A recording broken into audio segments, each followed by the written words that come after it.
We have China completing an airstrip on one of these reefs and building another military facility on an island here that has caused a lot of controversy. Now, there's been talk here about China back and forth with their currency, the IMF, what they're going to do in this basket, how that will change things. And China as a whole have more people on this planet to feed than any other country. Let's not forget this. Let's not forget that on a planet where resources are starting to run thin, that the country that has the most people to feed that are starving is probably going to be making the biggest moves first. Now, what I believe China's been doing is solidifying everything that it can around this border that they say belongs to them in the South China Sea. In every little island that is anywhere near just a few feet deep in the water, not even sticking up out of the water, they're finding these spots, shipping in the sand, making them islands, and making them military bases. Now, we have a huge operation popping off right now with the United States in Australia. Over 30,000 troops.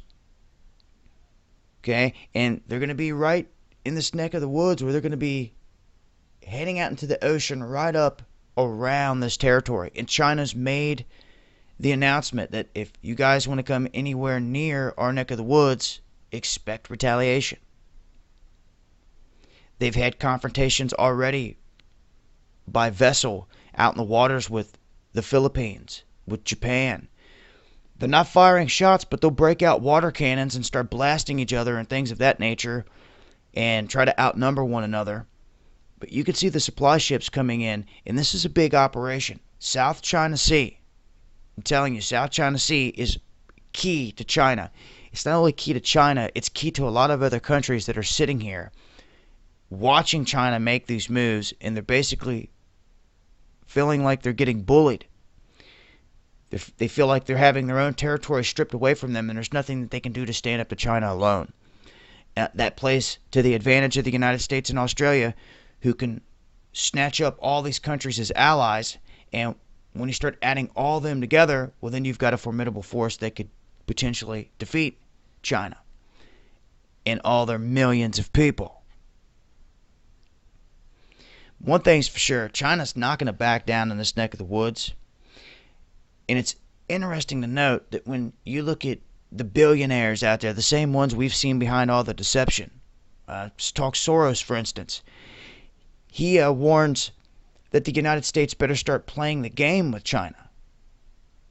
Basically saying to submit, that we're going to have some give and take here because we owe too much to them. And that we should pretty much just back off and not say a darn thing about what's happening in the South China Sea. And therefore, they won't be saying anything about the debt owed to them. See? But as soon as that sparks, as soon as we start going after those assets in the South China Sea and try to help these other countries, that's when they're going to be like, all right, we want our turf right there in the heart of your country. And how can you stop any man out there from any country that buys property in a country and it's his? Is my point to all of you. How do you stop that? How do you stop a millionaire from going down to Brazil right now and buying thousands of acres of land and then taking him and his family and all of his people down there and paying for all that? How do you stop that? You can't. Not unless they specifically have a ban on him or something like that. What if they're doing that, and they have been doing that all along? It's got their own airports and everything. You don't even see them coming in. That's my point. The Chinese have bought up so much land in this country already. The debt owed to them is so much already that literally they could be already showing up here on a jet, parking it like, look, we're already here. This is our land. We paid for it. And none of you would even know. They don't have to be in military fatigues. They've already bought it. It's theirs. They got to do is start bringing people in. Right? How hard's that going to be with everything going on with immigration, the southern border, Soros and Obama, and immigration, this whole thing? Oh, it'd be a piece of cake for them at this point. And with Mexico and that southern border, man, I've said it before.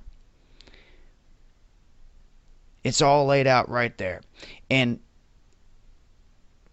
on the world stage, there always has to be an enemy. There always has to be the bad guy. There always has to be a China or a Russia out here existing on the other side, or else this whole war front globally isn't possible, all this tension. But you have to ask yourself, how many islands are they going to let China build? How long are they going to let this go on? How far are they going to let them push it? Before maybe even another country like the Philippines or something lashes out or steps up. They would have to suffer the consequences or be prepared to back themselves up. But that's an ally now, the United States, and the United States is now based there. I covered that here within the past few months. They're now operational there. So they would be there defending them. So the line being drawn in the water out here, and China's drawing it and daring anyone to come across it. We'll see where it goes from here.